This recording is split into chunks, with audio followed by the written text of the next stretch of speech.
இழிப்பட்ட இடமின்று ஒளிப்பட்ட சிலையாக இதுதானோ காதல் என்றறிந்தேன் அடி. புது பார்வை நீ பார்த்து புது வார்த்தை நீ பேசி இதயத்தை இடம் மாறச் செய்தாயடி.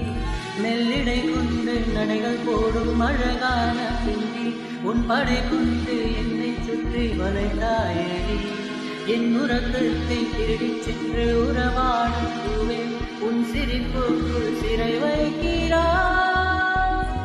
அட கொஞ்சம் கொஞ்சமாய் என்னை மாட்டினாய், கொஞ்சம் கொஞ்சமாய் என்னை மாற்றினாய், இதயத்தின் மறுபக்கம் நீ காட்டினாய்.